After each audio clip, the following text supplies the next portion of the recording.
It was 1995, and I was working in Fresno, California. Times were tough, so I had to rotate shifts and find ways to stretch every dollar I earned.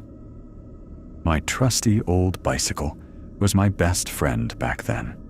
It got me to the bus stop where I could catch the express into downtown Fresno. That way, I could ride back home to my little town of Selma when the shift was done. One particular week, I got stuck on the night shift. I'd clock out around 11 p.m. I always took the old county road because it was much safer. Hardly any cars came through there at that hour. The Monday I set out from Kingsburg, the spot where I kept my bike locked up, I had this crawling feeling like someone was following me. I'd look back and see absolutely nothing. That's how Monday passed, and Tuesday too.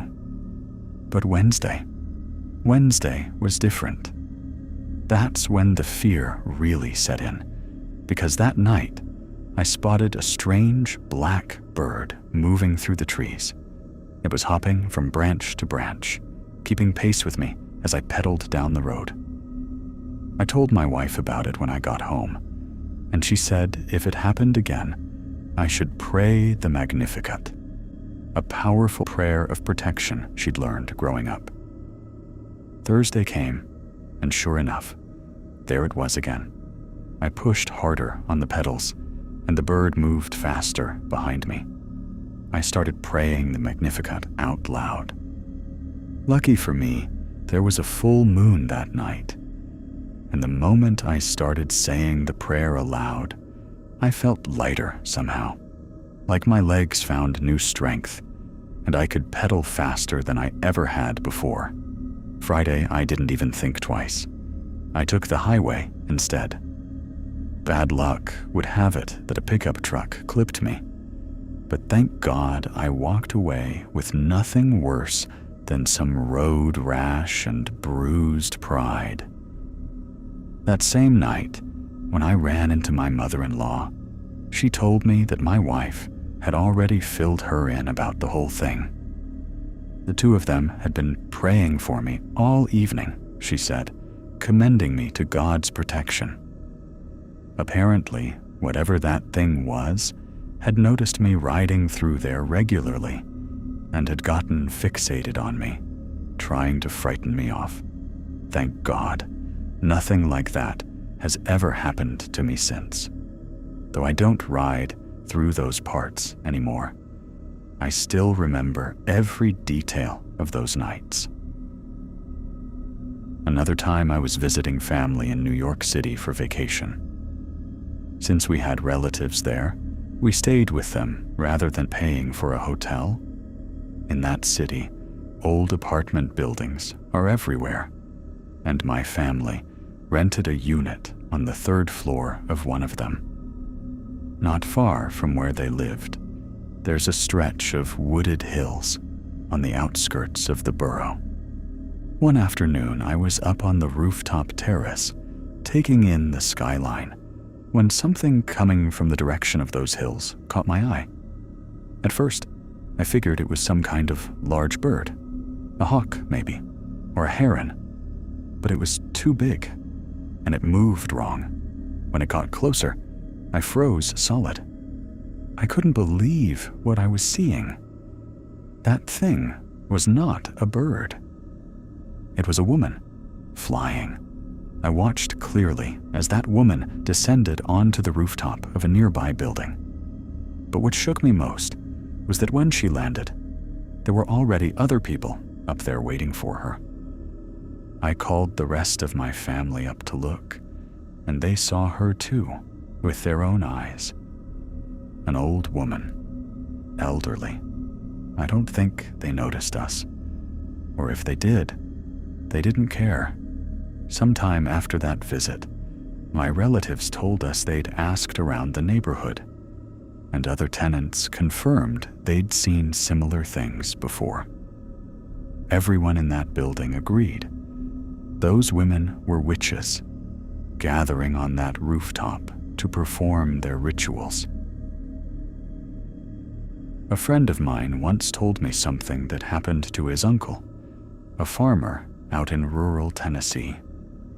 He had a strange encounter that he never quite got over.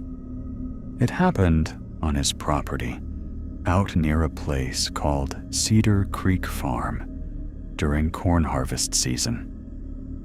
The night before a big harvest day, he packed himself a thermos of coffee and some breakfast so he could head out to the fields before dawn. His uncle woke up around 4 in the morning, went out to the old oak tree at the edge of the property, and tried to get a small fire going to heat up some coffee. October mornings out there cut right through you. He had the wood stacked up, struck a match, and the flame died instantly. He tried again and again. Every single match went out as fast as he struck it, like something kept snuffing them before they could catch. A strange draft, though the air outside had been dead calm when he'd walked out. Not a breath of wind. He gave up on the coffee and went to work. He thought it was strange. Where was that draft coming from when everything else was still? Then, from up in the oak tree, he heard it. 2 sharp cackles, high and mocking. He looked up and saw 2 large dark birds perched in the canopy. He shrugged it off and went about his harvest. Later that morning, once the sun was up and warm, he drove into town with his wife to pick up supplies at the local feed store. Standing near the entrance were 2 elderly women, both watching him with sharp eyes. As he got closer, they started laughing.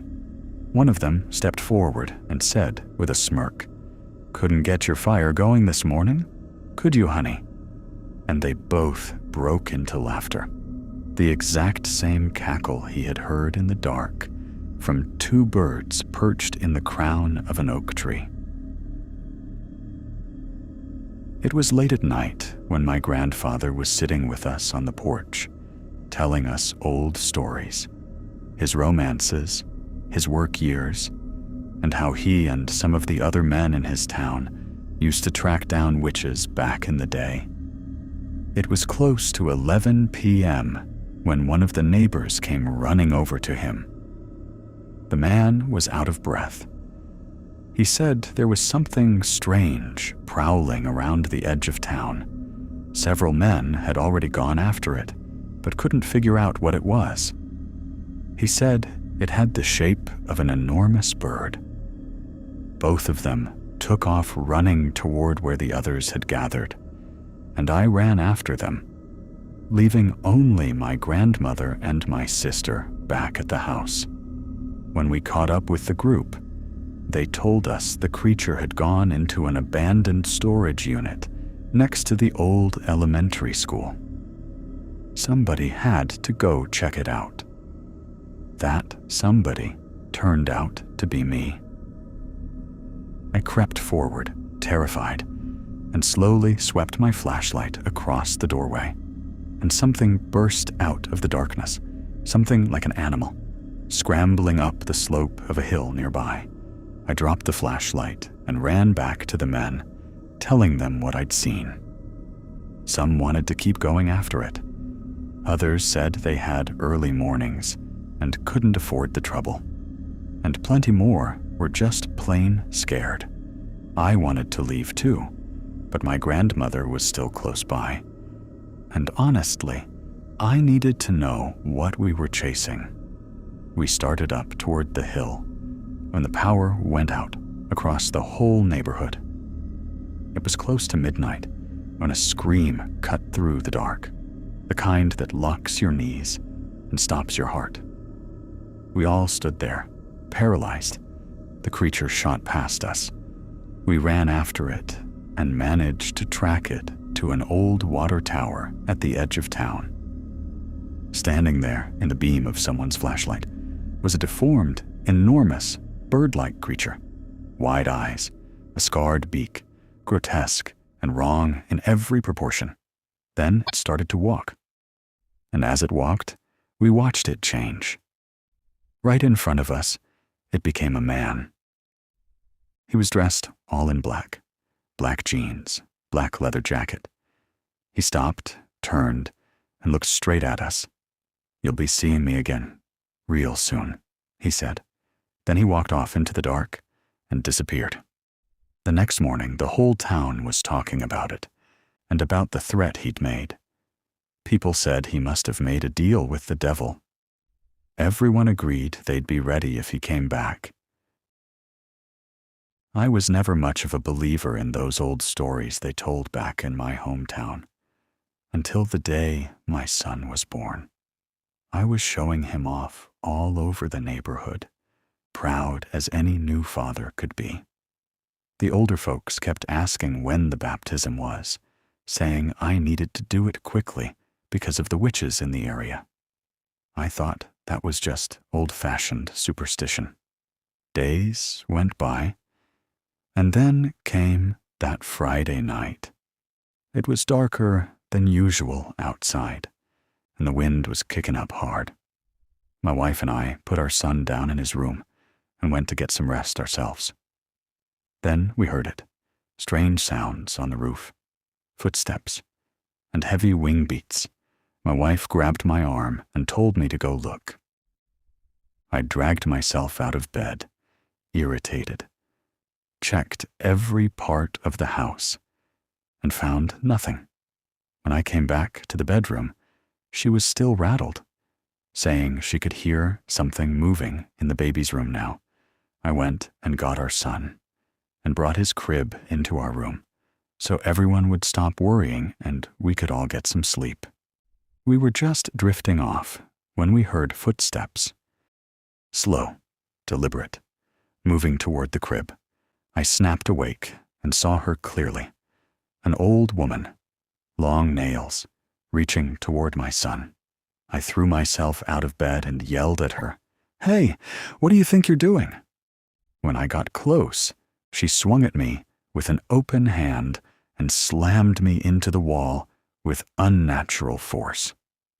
I pulled myself up, grabbed the small crucifix my wife kept on the nightstand, and held it up in front of the old woman's face. She started spinning, turning in circles, and then she was just gone, dissolved into nothing. I passed out from the shock. The next morning, I woke up thinking it had to have been a nightmare.